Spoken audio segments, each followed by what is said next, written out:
Okay. And I want to give it. Imagine that, Brett.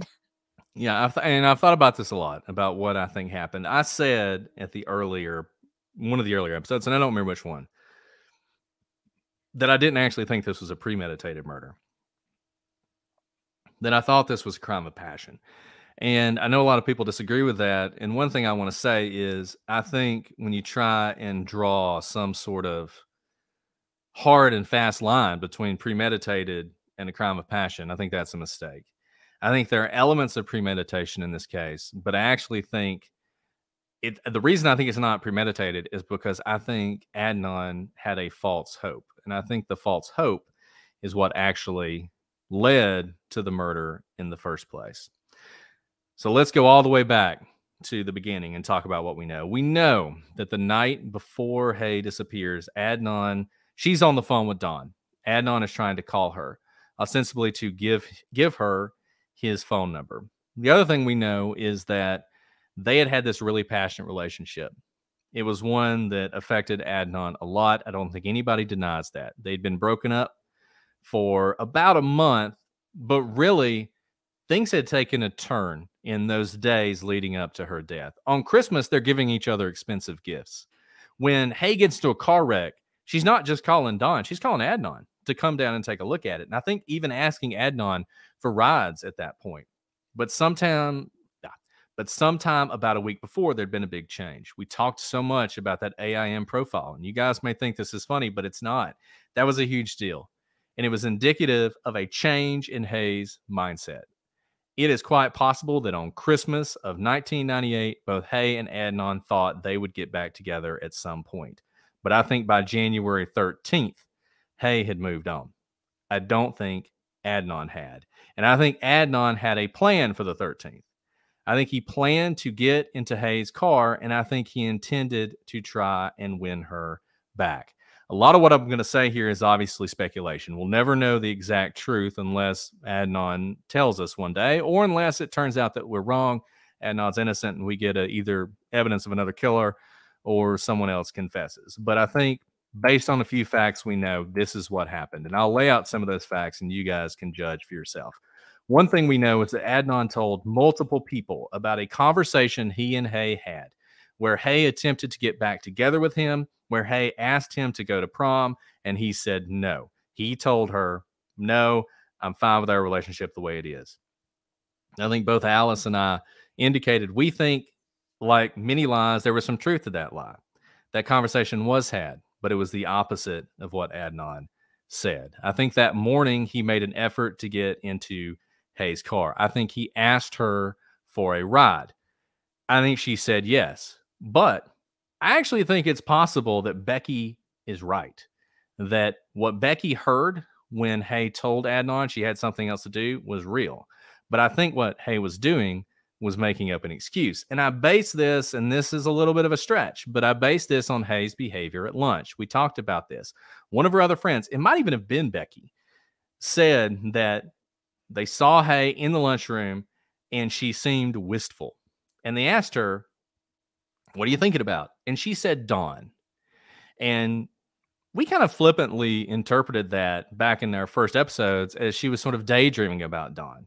But I wonder if that's actually what it was. I wonder if Hay was feeling a little guilty. She's in love with Dawn. She's in a very sort of, for her, serious relationship with him. And yet she's still doing things with and for her former boyfriend, Adnan. And I kind of wonder if at lunch she felt a little guilty about that. And I wonder if after lunch she told Adnan, you know what? I'm not going to be able to take you. But I also wonder if Adnan, being charming and convincing, convinced her that she was his only option. His car was in the shop and he needed her help. And at some point she decided, okay, I will take you. It's also possible, as we said earlier, that Becky just got the story wrong. And then, in fact, she was always going to take Adnan. But I think by the time school let out that day, she was going to take him. We'll talk about the 236 call. The police and the prosecution thought this was the come get me call at Best Buy. I think this call was more likely either a call to Jay, a sort of get ready call, or possibly a call saying, hey, I am going to be at the Best Buy at a certain time, because I think Adnan always intended to take Hay to the Best Buy and always knew that he would need a ride from the Best Buy, however things went, because Hay was going to have to go get her cousin. So there's that call. It's possible that Jay leaves shortly after that, as we've talked about before. If you look at the pings after this call, Jay moves slightly to the west away from Jen's house. And I think at one point, Jay even says the second call, the one from Adnan, who's now at the Best Buy, he was driving at the time. So I think that would be consistent with that. That's a little unclear. We can't know that for sure. But I think at some point, there's an indication, hey, come to the Best Buy. I think it's also possible that this call happened at the library. We talked a lot about Asia's letters. I kind of think Asia's telling the truth. I realize that's controversial. A lot of people think she's lying. I kind of think she's telling the truth. I just don't think it's that significant in the grand scheme of things. At that point, I think Adnan gets into the car with Hay, and I think he drives. I think this was not that unusual for Adnan. Adnan was in her car a lot.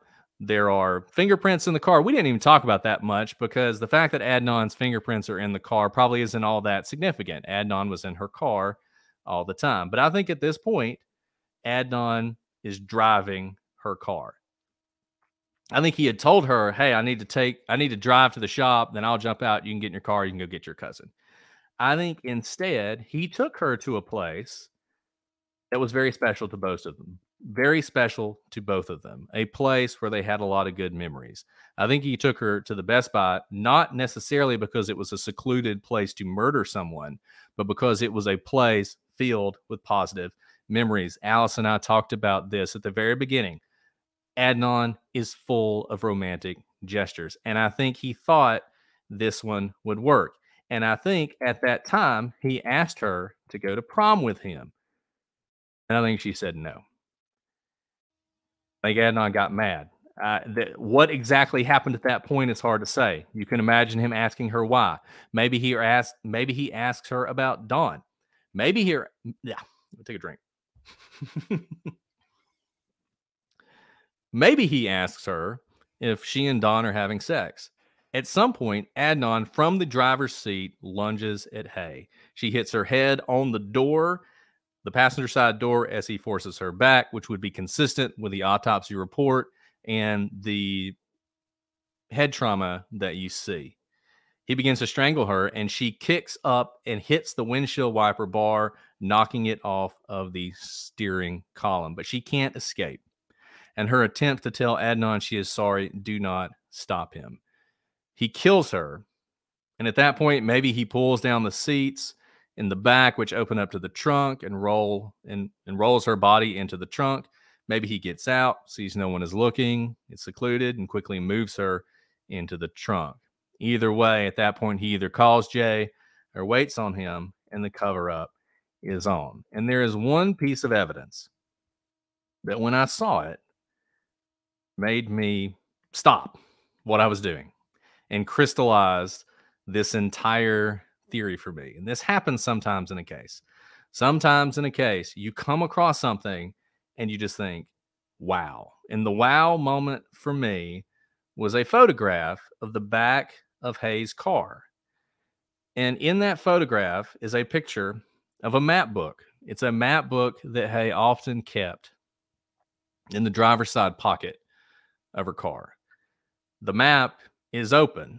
And in fact, Adnan's fingerprints will be found on that map. Removed from the map book is a page showing Leakin Park. But that's not what got me.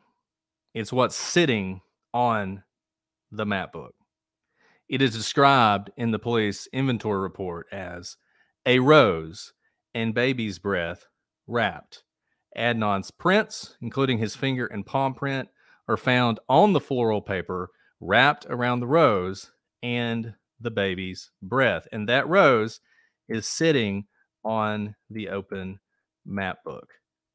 What was the big moment for their relationship? There are two of them.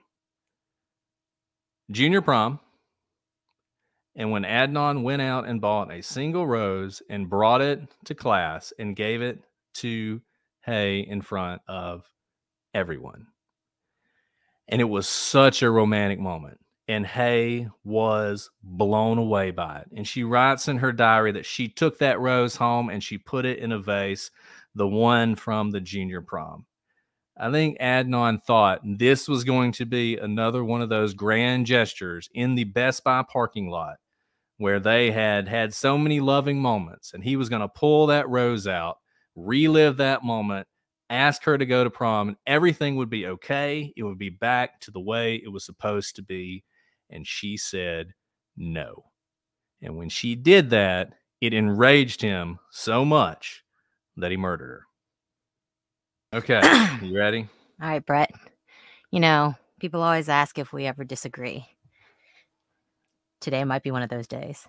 Okay. Because for anyone who thinks that you are too hard on Adnan, that you have your mind made up about Adnan, that he's not as bad of a guy as you've painted him to be, I think that you're actually an incredible softie on him. And here's why. I think we're looking at the same set of facts. And there's a lot of what you said that resonates with me, but I do not think this is a crime of passion whatsoever. I think this was premeditated. And Adnan knew exactly what he was going to do if Hay chose the wrong choice. In a lot of ways, that was the rose. She was given a choice, and in his mind, she was the one sealing her own fate. She had one of two choices: fall back into his arms, not simply take him back, but be completely swooned by him, and fall on her own sword, realize her own faults of falling for some silly Don. This wasn't just a, I'll take you back. It was a, please, Adnan, take me back. It was that, or she would die. And here's why I think that. So premeditation and crime of passion, like you say, it's a fine line, and sometimes it's hard to draw. And really, maybe our disagreement is a disagreement of on a spectrum. But I think it's very instructive for those of you who grew up with like the 10 Commandments, who maybe grew up in church or studying, thou shalt not murder. If you've ever been to like even a child's Sunday school, you've probably heard of the teaching that murder is more than just murder, right? The Bible doesn't just say thou shalt not murder. It says you've even committed murder if you hold anger in your heart against your brother, something like that. And I think that's instructive here because there was a burning anger towards Hay's actions that he felt offended him. And so little by little in his heart, he was harboring murder-like anger towards Hay, probably from about the AIM profile. So for a week, it was building on top of each other. And he even used the language of, I'm going to kill her. She's going to die. And he used much more aggressive language than that.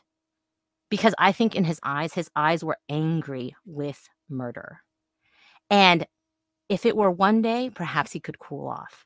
But as the week built on and his ego swelled and it swelled and it swelled and he couldn't understand why this time was different than all the other times they broke up, that murderous rage was beginning to blind him. And it was becoming exponential within his heart. That's why we have people saying that he said those words, I'm going to kill her, well before the 13th. I think he dreamed of killing her. He was a passionate guy. He took big gestures. And I think we'd all be lying if we didn't at some point fantasize or have some image of our mind of doing something incredibly violent. We are emotional creatures who live out a lot of our fantasies in our minds. And that's where it needs to stay if we're going to exist in this society where there are rules. If you break those rules, you get prosecuted for murder. But all of us have murderous rage at some times. Now, intensify that with a lot of pot smoking and being 17 years old and generally being a very egotistical guy who was on top of the world. He was prom prince. And he'd been able to swoon Hay over and over. But all of a sudden, he had lost his superpower. She didn't look at him the same way. So for that week, and it was a long week. A week is long when you're 17, when you're a senior in high school. Each day, it built and it built and it built. that murderous rage was building within him, and that fantasy that he was living out in his head of being able to vindicate himself, either, I think there were two fantasies happening. She was going to swoon for him again, or she was going to die because there was no one who could hurt him that way without having to pay for it. This was the just world that existed in Adnan's brain.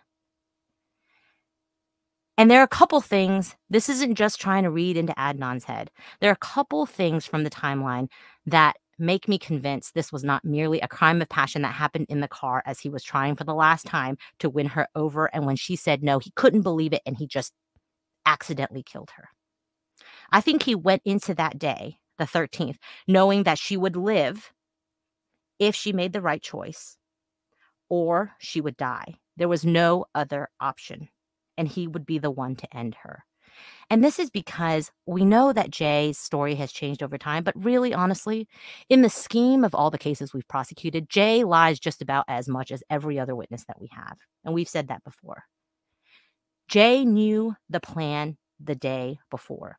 I don't know whether he believed it or not, but he knew that Adnan had murder on his mind.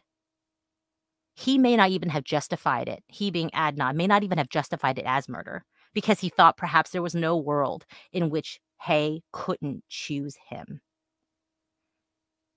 If this was just about getting Hay alone and winning her back over, he did not need to leave his phone or his car with Jay.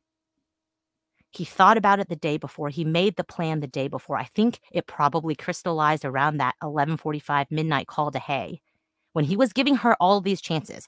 And in his mind, he's thinking, you are running out of chances, woman. The last chance is coming tomorrow. And so when that last call came, and I think it went down, not that she was begging to get back together with him, but quite the opposite. He probably debased himself for the first time in their relationship to grovel to her.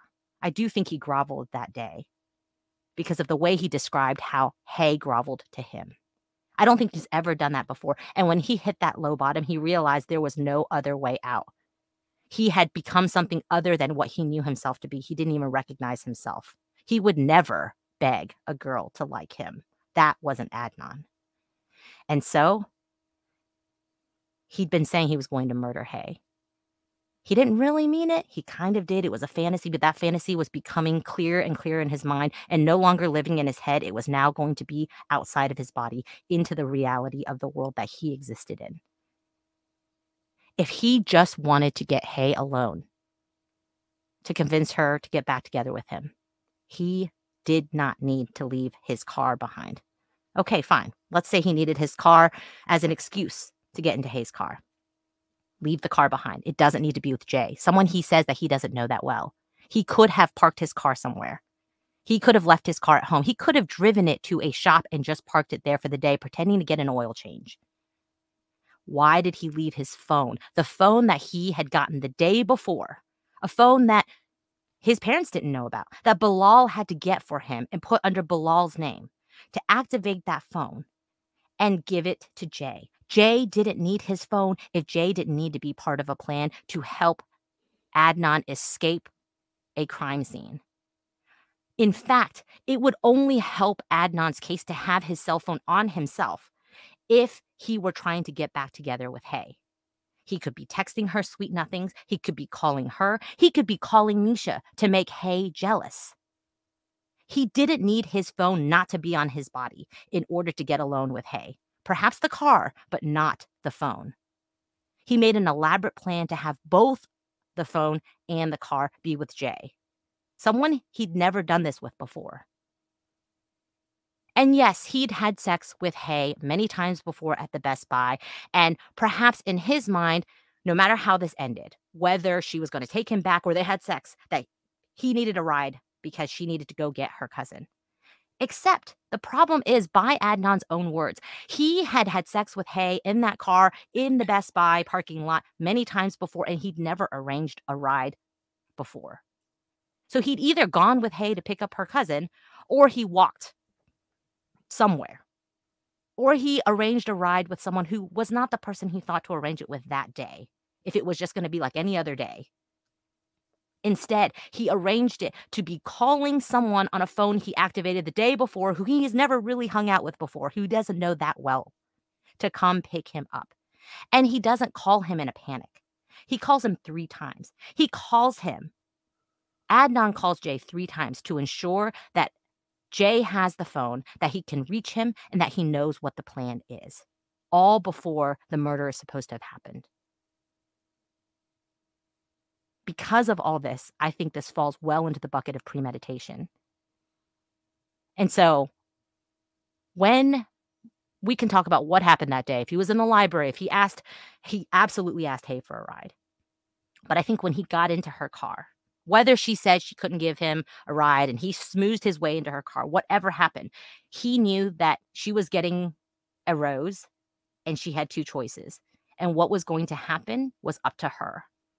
And that's why he's been able to walk around for the last 20 years as if he's done nothing wrong, is because in his mind, he thinks that she chose her own fate.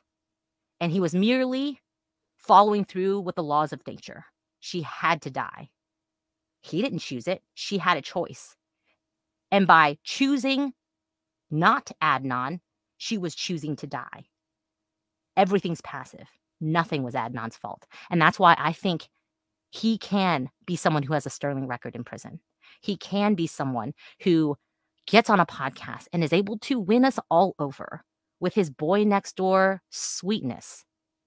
Because to this day, he doesn't recognize that he is the one who murdered Hay. Hay was the one who murdered Hay in Adnan's mind. And that's why he is someone I cannot begin to have sympathies for. My level of rage for what he has done to Hay and what he's done to Hay's family and the memory of Hay and what he's done to everyone involved in this case. I don't just mean the people who testified at his trial. I mean the people who have spent their lives fighting for his innocence and his freedom. He knows exactly what he's done. But he continues to live in his fantasy land that he is a sterling, white, innocent flower who is the victim of Hay's decisions. And I don't have a doubt that the conviction was correct beyond a reasonable doubt. I love you, Alice. I love you too. Oh, man, I miss you. I miss you in court. I miss you too.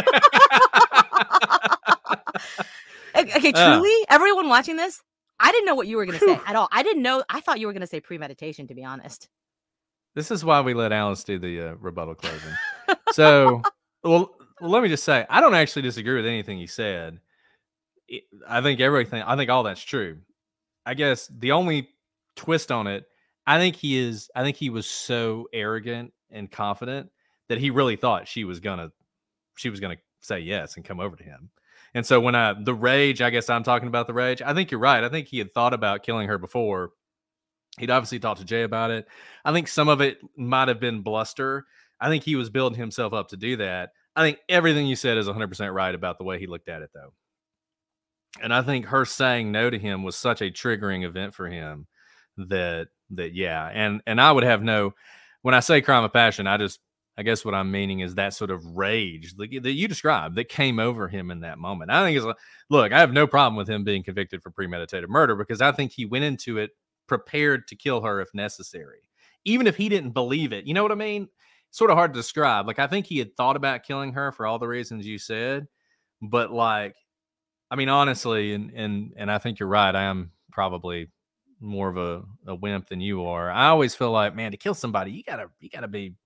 And I know that's not true. We talk about it all the time. That's not true that you have to be as angry as people think. But I just feel like when she said no to him, man, he became so mad that was, and it is a strangling crime, very personal crime, very, emotional crime. I mean, it all fits. But yeah, that was beautiful, Alice. That was beautiful. If we made a movie, I concede the argument.